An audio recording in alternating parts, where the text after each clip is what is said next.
Some people will say, my heart is hardened. I don't feel like I can have this strength to overcome my difficulties. And anytime a hardship comes their way, they break down, or they question, or they stop praying, or they start losing their faith.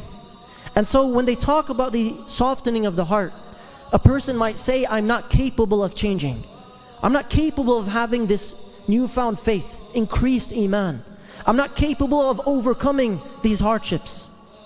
And this is a test in and of itself. So somebody once said, this is like a few weeks ago, he said, brother, you can't expect me to change. This is how I am. You can't change an apple into an orange. Like, why are you comparing yourself to a fruit?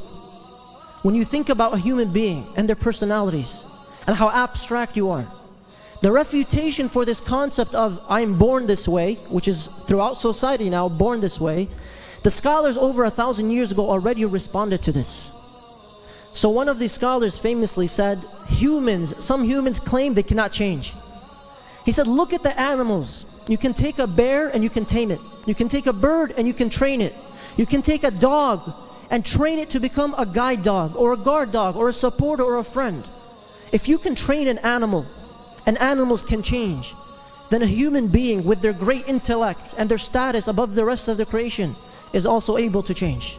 And this is merely an excuse that people have. The second thing you have to realize if you want to change is you have to be willing to take the medicine. Anytime somebody says, I want to do this, but they're starting with the excuses immediately. If you want to become better, you want to become stronger, you want to increase in your faith, you can always take that next step forward. But you have to be willing to put in the effort. Because you're not going to wake up one day and suddenly have an increased amount of faith. Something has to change with your actual actions.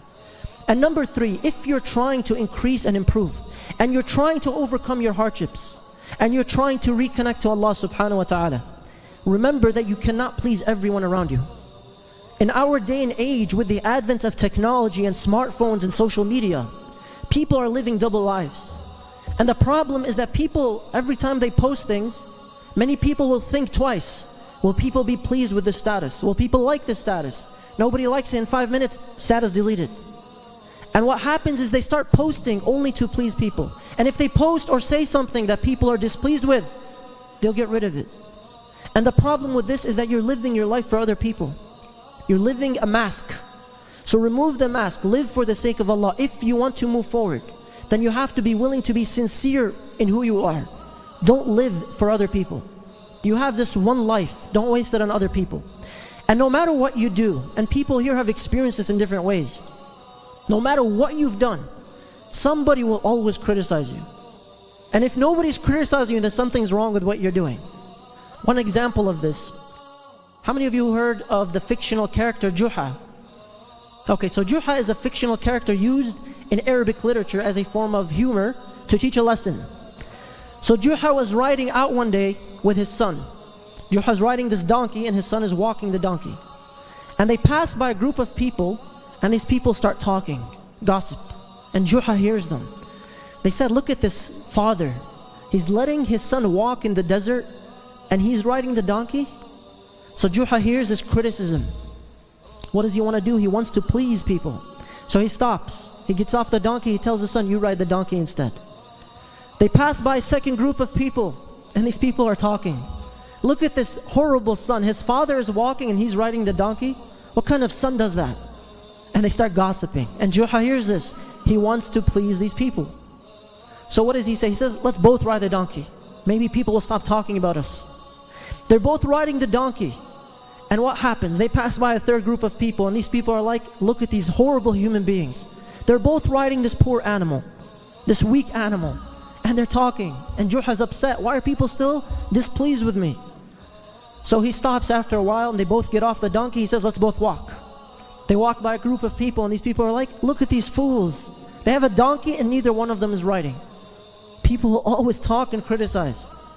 So what does Juha say? He tells his son, let's carry the donkey. They carry the donkey, they pass by a group of people, and they just look at him and laugh. Like, are you guys seriously carrying a donkey in the middle of a desert? And the problem is when you live your life to only please other people, you're limiting your potential. You're limiting who you really are. You're limiting all the goals and objectives that will actually benefit you in this life and in the next life. and you're masking and limiting the potential you have to reconnect to Allah subhanahu wa ta'ala. Don't live your life for other people. However, always be open to criticism in regards to constructive advice. Always be open to growing. Always be willing to accept something in regards to your shortcomings. Umar ibn Khattab radiallahu anhu said, may Allah subhanahu wa ta'ala have mercy on a person who shows me my flaws. Because you should always want to grow.